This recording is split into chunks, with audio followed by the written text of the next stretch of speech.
the beginning of this poem, I'm talking about my grandma. My grandma's name was Faye, and my middle name is Faye. And when I was a kid, I was so paranoid about people figuring out that I was queer that I thought if they knew my middle name, they would know my middle initial was F, and they could rearrange the letters of my name, and it would spell F-A-G, and then everyone would know. That's how scared I was. I never told anybody my middle name. But my grandma raised all her children by herself, sewing other people's clothes. And when she died, I inherited her thimble collection. And when I got them in the mail, I used to put them on the tips of my fingers and type my poems with the thimbles on my fingers. And it was like they were little tap dancers, you know? We were making art together.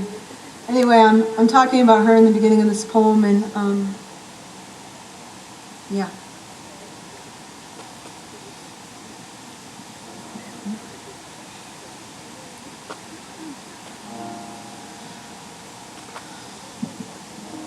When the flowers were stolen from my uncle's grave, my grandmother drove to our house and collapsed at our door, strangled as an empty Christmas stocking, wailing for her piece of coal. I had never seen a person so finished with God. Her face was a massacre of grief. Her cries like shoveled granite chewed her shrilling throat. All that they left was the flag. She kept screaming. I thought her lungs would start bleeding and scrape my chest clean.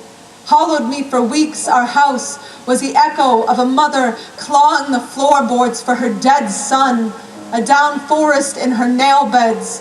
At night, I obsessed on how long flowers might survive in the hands of thieves. Spent a month in our basement, scouring for answers in the photographs of my father in Vietnam. He was thin as a blade, his eyes unfiltered as the cancer they were given for free anyone could see. By the freckles in his shame, that war was no place for a soldier. The heart is no place for the talons of the kind of secrets you can only keep in the same chamber you will keep loaded to keep your hands from shaking the ghosts of dead children awake. My uncle wasn't killed by a bullet. He drank himself to sleep trying to drown their tiny screams. My grandmother followed him to the grave, like every mother does. I keep thinking of them today. As I sit in my parents' living room, my father has been home from the hospital for a week, and I was just told he slept for 3 years in a field of Agent Orange, but is refusing to accept his 10% veterans medical discount because a patriot knows the cost of war, pays for it himself. I have written this poem before, but always through a window, never through an open door. I find my mother by the stove, stirring spaghetti sauce from a jar. I've never heard her breathing pull this hard. Earlier in the car when my father broke down, she turned the radio dial up to save him, the embarrassment of his whimper. The radio was playing I Want to Sex You Up. We listened to it for 3 minutes at full volume. It was fucking hilarious. None of us heard a word. I don't hear the words anymore. The president announces the end of a war, and I just stare at my mother's eyes as my father's face falls into the trembling trench of his hands like a boy fresh out of boot camp who's just dropped his gun into somebody's cradle. When a war ends, what does that look like exactly? Do the cells in the body stop detonating themselves? Does the orphanage stop screaming for its mother? When the sand in the desert has been melted down to glass and our reflection is not something we can stand to look at, does the white flag make for a perfect blindfold? Yesterday I heard a story about a little girl in Iraq, 6 years old, who cannot fall asleep because when she does, she dreams of nothing but the day she watched her dog eat her neighbor's corpse. If you told her the war is over, do you think she'd sleep?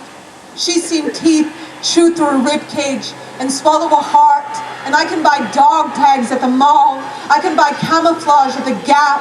I can stare at the Vietnam Wall and forget it is missing the 2 million names of the 2 million Vietnamese slain. So I can certainly forget that little girl, the dog, the neighbor, and whatever soldiers we choke chain in the opposite direction of God. At 4 a.m., I find my father in the living room, television blinking, The newscaster says the number of U.S. soldiers who were killed this month at war was outdone by the number who came home and committed suicide. Outside, there was a flag waving from our front door. My father picked it out as carefully as he picked out my name. I want to tell him I still build my spine from the clothesline that holds his work shirts, but I know I'd start crying. I'm exactly like him. We both have wrinkles around our eyes, 100 years older than our age. We both carry ourselves like an ambulance with someone dead inside, still thinking we might get there in time. I didn't get here in time. This house echoes like an empty canteen. Flowers don't survive long in the hands of thieves. So much is wilting. I look back out the window. My father's flag is aglow in the moonlight. I remember something I was told many years ago. I was told in World War II, 80% of U.S. soldiers could not bring themselves to kill an enemy soldier they found sleeping. Sleeping. I want to ask my father if he thinks that's true, but I know he won't sleep if I do, and he needs to sleep. God knows. We all do.